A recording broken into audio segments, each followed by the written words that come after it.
Israel और Hamas के बीच जो युद्ध चल रहा है वो वक्त के साथ साथ और भी भीषण होता जा रहा है, विध्वंसक होता जा रहा है। हमास के आतंकी हमले में जहां 1300 से ज्यादा इजरायलियों की मौत हुई है, तो वहीं इजरायल के पलटवार में 1500 से ज्यादा फिलिस्तीनियों की जान चली गई है। इसी खूनी संघर्ष के बीच भारत ने दुनिया को शांति का संदेश दिया है। प्रधानमंत्री मोदी का कहना है कि दुनिया आज कई तरह के संकटों से जूझ रही है, ऐसे में जंग किसी के हित में नहीं है। मानवता के सामने जो बड़ी चुनौती है उसका समाधान बटी हुई दुनिया नहीं दे सकती। प्रधानमंत्री मोदी ने आतंकवाद को दुनिया के लिए एक बड़ी चुनौती कहा है। साथ ही आतंकवाद की परिभाषा को लेकर आम सहमति न बनने को लेकर भी चिंता जाहिर की है। मानवता के सामने जो बड़ी चुनौतियां हैं उनका समाधान एक बटी हुई दुनिया नहीं दे सकती। यह शांति और भाईचारे का समय है, साथ मिलकर चलने का समय है, साथ आगे बढ़ने का समय है। यह सबके विकास और कल्याण का समय है। फ्रेंड्स, दुनिया के अलग कोनों में जो कुछ भी घट रहा है उससे आज कोई भी अछूता नहीं है।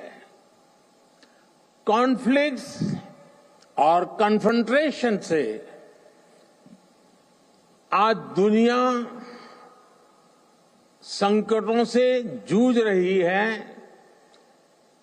इन संकटों से भरी दुनिया किसी के भी हित में नहीं है।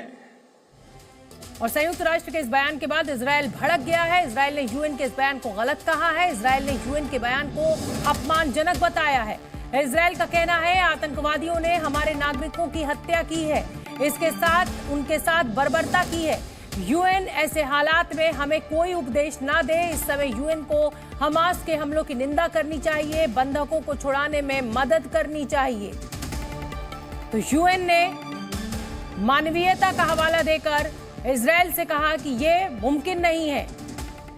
इतने लाख लोग, 10 लाख से ज्यादा लोगों को इतने कम समय में मूव नहीं कराया जा सकता है। इस पर इजरायल भड़का। संयुक्त राष्ट्र की प्रतिक्रिया को अपमानजनक करार दिया है इजरायल ने। संयुक्त राष्ट्र से कहा है कि हमें उपदेश ना दें, हमारे नागरिकों की हत्या हुई है। यूएन बंधकों को छुड़ाने पर ध्यान दे, हमें उपदेश ना दे।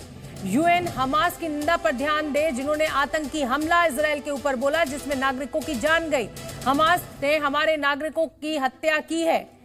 तो ये इजरायल लगातार इस बात पर अड़ा हुआ है कि क्योंकि हमारे ऊपर हमला किया गया है और ये आतंकी हमला है, हमास को हम नेस्तनाबूद कर देंगे, भूगोल का जो नक्शा है उसको बदल देंगे। ये इजरायली प्रधानमंत्री ने बयान दिया था। जी न्यूज़।